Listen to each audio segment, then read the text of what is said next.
Hi, welcome back to Joe Blogs. In today's episode, I want to talk to you about what's happening in the Russian economy, and specifically what's happening with the Russian budget, because the Ministry of Finance have now released the budgeted figures for 2025, 26 and 27. And what those figures show is that Russia is now spending 40% of its total national expenditure on defence, and that dwarfs the amounts that it's spending on things like education and healthcare.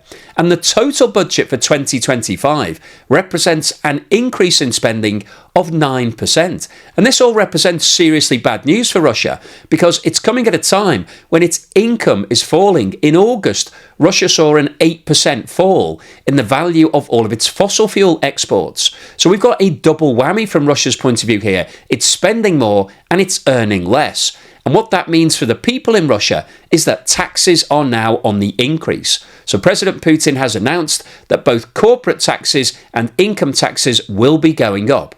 So in today's video, we'll take a look at those budgeted figures. We'll have a look at the details behind how much Russia is spending on defence and the other parts of the economy.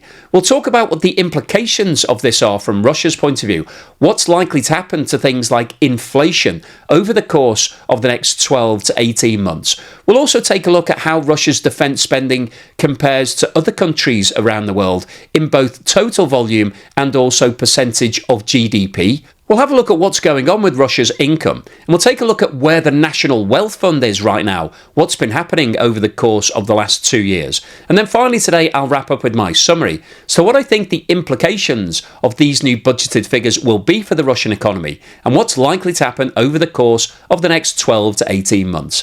But before we get started on all of that, I'd like to say once again, thank you so much to everyone that's supporting the channel. If you're a long-term supporter, either through Patreon or YouTube membership or Buy Me a Coffee membership, thank you so much for that long-term support.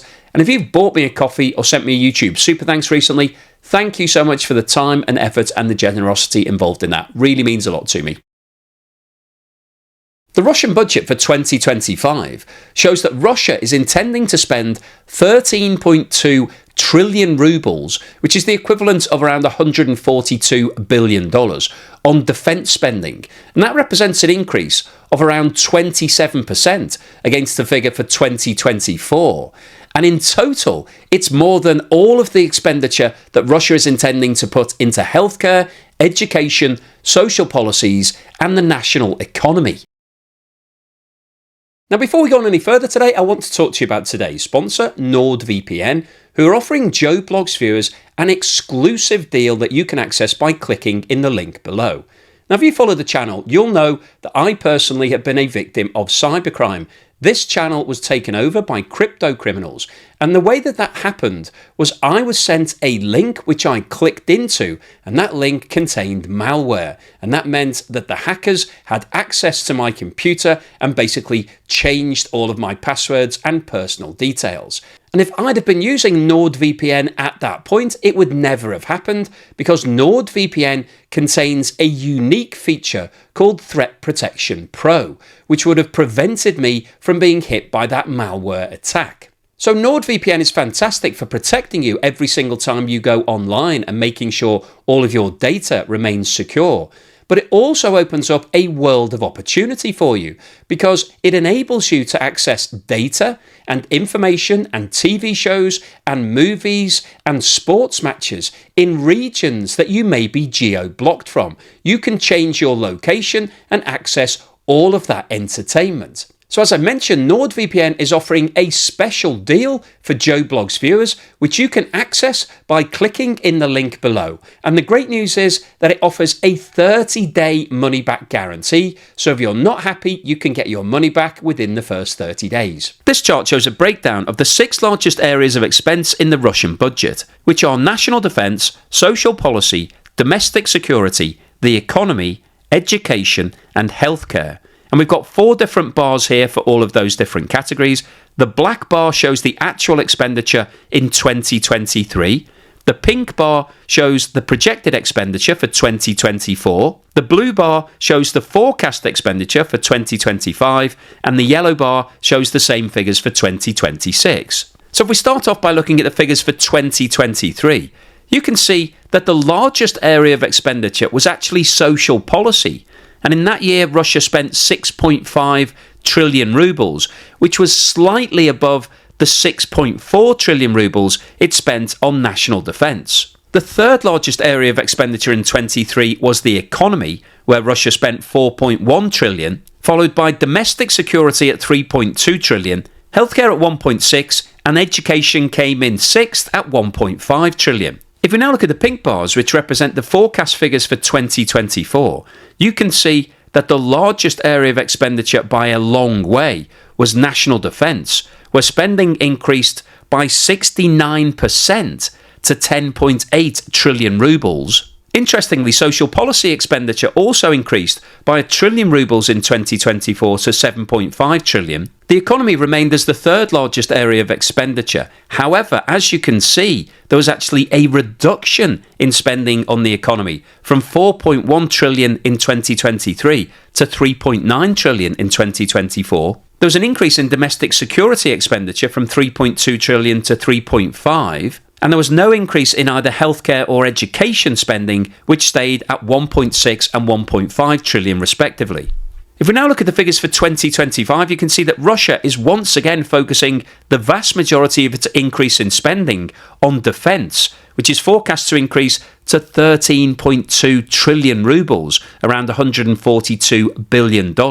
And that means that Russia is now spending almost double the amount on defence than it is on social policy. And as we've just discussed, in 2023, it was actually spending more on social policy than it was on defence. And let's not forget, 2023 was a year that the Ukraine war was going on, so that wasn't a low period in terms of the amount that Russia was spending on defence. And as you can see, in 2025, the amount that Russia is investing into social policy is actually forecast to decrease from 7.5 trillion in 2024 to 6.8 trillion in 2025. The amount being invested into the economy is due to increase from 3.9 trillion to 4.3 trillion. Domestic security spending remains the same at 3.5 trillion. There's no change in healthcare expenditure, which remains at 1.6 trillion, and education spending is forecast to increase slightly from 1.5 trillion to 1.6 trillion. And if we now look at the forecast figures for 2026, you can see that it's estimated that the expenditure on defence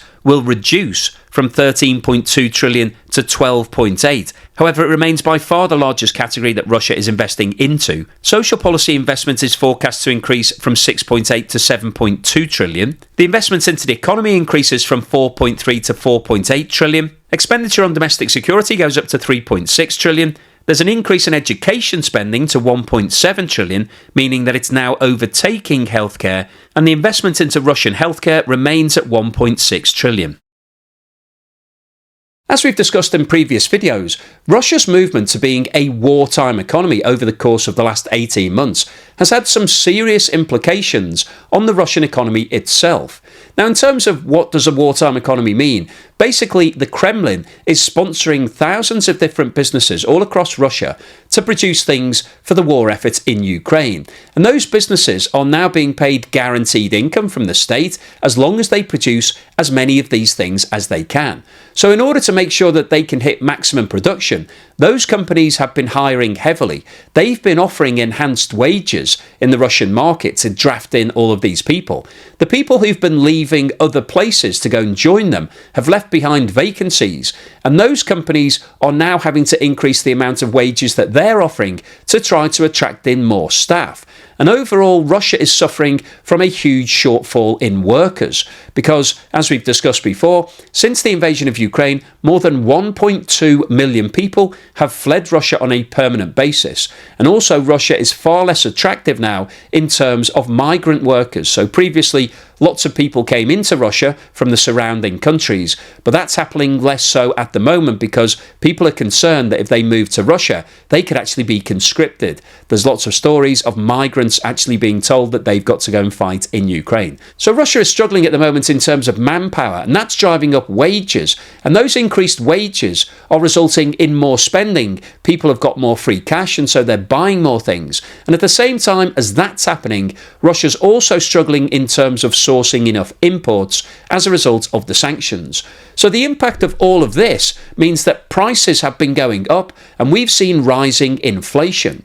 And the announcement that the budget for 2025 includes a 9% increase in total expenditure, including 40% of it going to defence spending, means that that situation is likely to continue. We will see the Kremlin sponsoring even more companies, wages are likely to continue going up, and therefore inflation is also likely to continue increasing, and that means that the Russian central bank is likely to need to keep increasing interest rates. Russia is basically continuing to fuel this nightmare cycle that they've got in terms of prices and inflation.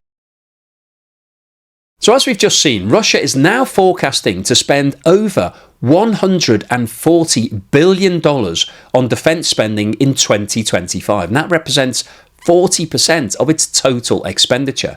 And I thought it was worth putting that into context to see how large that is compared to the other countries in the world. This chart shows the countries that invested the most into defence spending in 2024. And as you can see, right at the top of this list is the United States of America, which spent $916 billion, which represented 3.4% of total GDP. China, which is the second largest economy in the world behind the United States and previously was the largest country in the world in terms of population, it's lost that position to India recently, but still has a population of over 1.4 billion, invested $296 billion, which represented 1.7% of China's GDP, which interestingly in percentage terms is half the amount that the USA invested. Now Russia comes in at number 3 on this list in 2024 with an investment of $109 billion, which represented 5.9% of Russia's GDP. And although it's come in at number 3 on this chart, Russia is neither the third largest economy in the world or the third largest country. So Russia is spending a disproportionately large amount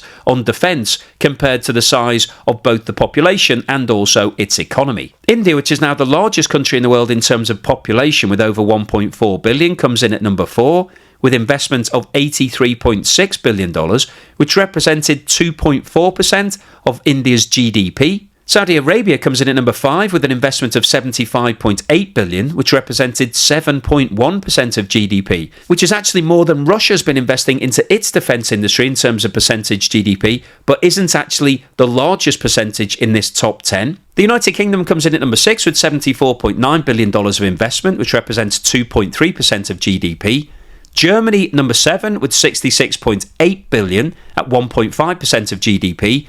Ukraine comes in at number 8 with investment of $64.8 billion, which represents 37% of its GDP. Now, obviously, Ukraine isn't funding all of that expenditure. It's receiving lots of support from the West, and so that's why it can afford to spend 37% of its GDP, because it's not actually having to fund it from its own cash flow. France came in at number 9 with an investment of $61.3 billion, which represents 2.1% of GDP. And Japan, which was previously the third largest economy in the world, but was recently overtaken by Germany, comes in at number 10 with investment of $50.2 billion, which represents 1.2% of GDP. And what this table shows is that 6 out of the top 10 spenders on defence are investing between 1.2 and 2.4% of their GDP. The USA, which is the largest economy in the world and also sees itself as one of the policemen of the world, it steps into a lot of different conflicts, is spending 3.4%, so a lot more than the average expenditure.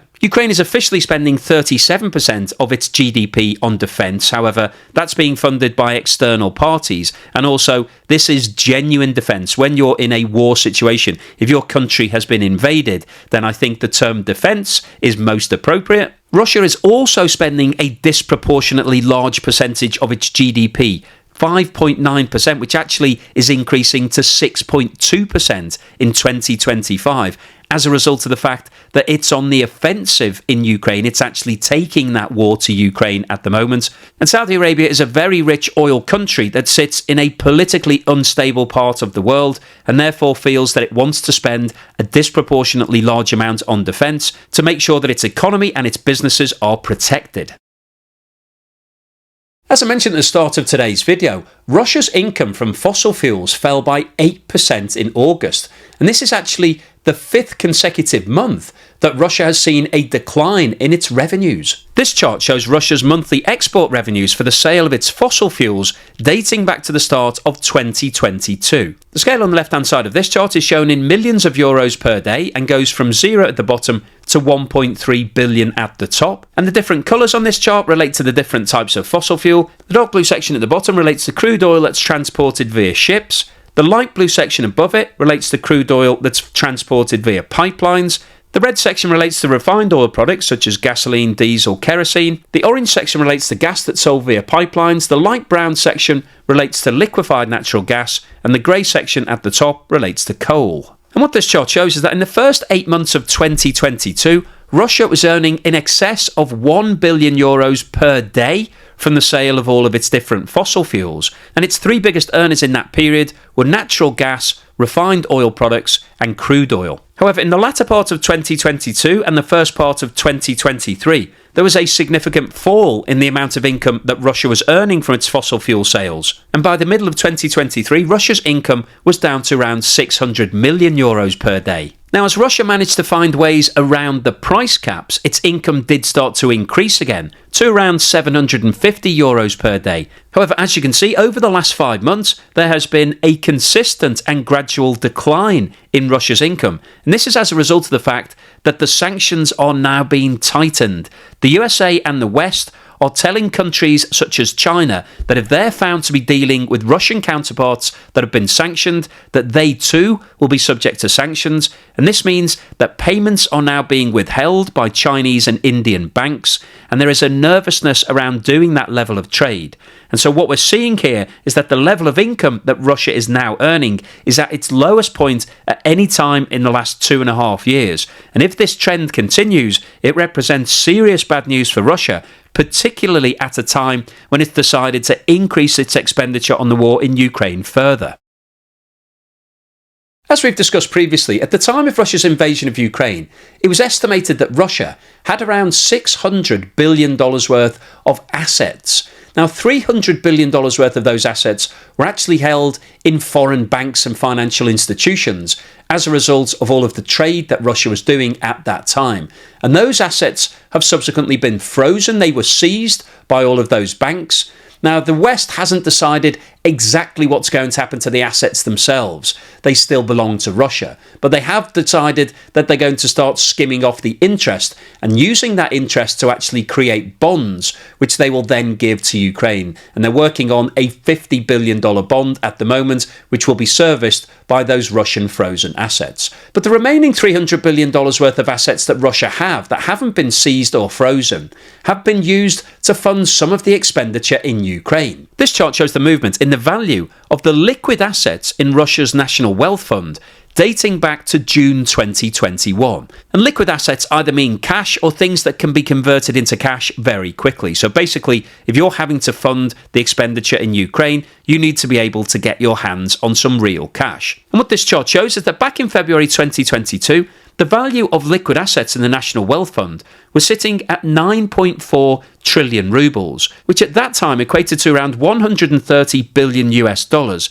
at the exchange rate of 75 rubles to $1. Now, as you can see, over the course of the last 2.5 years, Russia has been dipping into these liquid assets, and there has been a consistent and steady decline in the value of the liquid assets sitting in the Russian National Wealth Fund. And the most recent figure for June 2024 showed that it's now down to 4.6 trillion rubles, which at the current exchange rate of around 90 to $1 equates to $51 billion.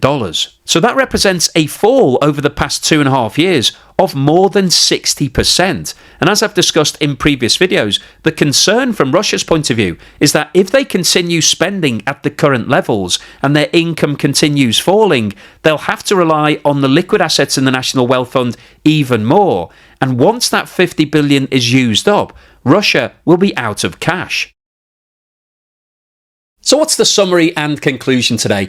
Well, I wanted to post this video because I think the budget figures for 2025 in particular are really quite interesting. Russia is continuing with its fixation on the war in Ukraine, and defence spending is now up to 40% of total expenditure. That is an absolutely huge figure. And as we saw from the data, it now dwarfs things like healthcare and education and social investment. So Russia is really focused on the war. It wants to keep the war going. So it's allocated a huge amount of its expenditure to do that. But the problem that Russia is causing for itself is that this continuing wartime economy that we've now had in place for around 18 months, it drives up GDP. So at face value, it looks like Russia is doing really well. If you only look at GDP figures, you would think Russia was one of the strongest economies in the world at the moment because it's growing quite healthily. However, you always have to look at what's driving that GDP growth.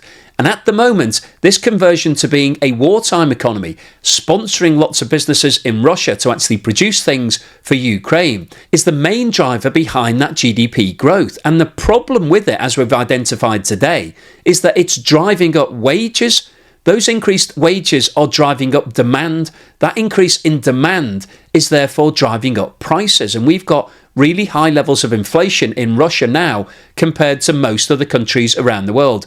2 years ago, lots of countries were struggling with inflation at 5, 6, 7, 8%, and we considered that to be really quite high. And over the last 2 years, lots of central banks have increased interest rates to bring down the level of inflation. What we've got in Russia right now is inflation of 9.1%, which is off the scale compared to where most countries have been. And it's been increasing in every single one of the last 12 months, despite the fact that the Russian central bank have also been increasing interest rates at the same time. So we've got things getting out of control here. And one of the reasons is firstly because of this wartime economy, because it doesn't really matter what you do with interest rates. If employers are constantly offering higher and higher wages, that will always fuel inflation. But on top of that, we've also got the impact of the sanctions because Russia is struggling to be able to source enough products. And so it's having to offer higher amounts. And also, as well as offering more money to bring in those imports, the value of the ruble is also falling. Over the last 2 years, we've seen a significant fall in the ruble. So products on the shelves in Russia are more expensive today than they were before the war started. So we've got a combination of factors that are driving up inflation. And the fact that Russia has increased its total expenditure by 9% for 2025, but also a disproportionate amount of that is going into defence spending, which will also drive up that wage spiral even further. We're starting to get a situation here where Russia is adding fuel to the fire. And this is going to be a really difficult conundrum for the central bank to be able to fix because they can increase interest rates all they like. It really isn't going to sort out inflation.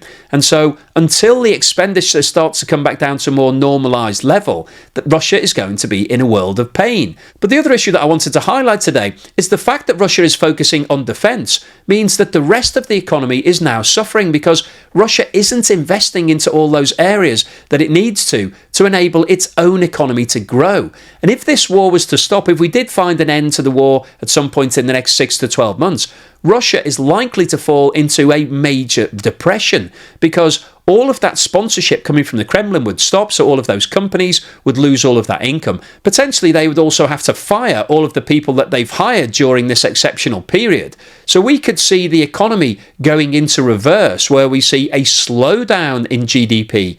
We could see a fall in demand, a fall in wages. Now, that would bring prices down, so it would solve the problem with inflation. But we'd also get a situation where Russia would be in a major recession.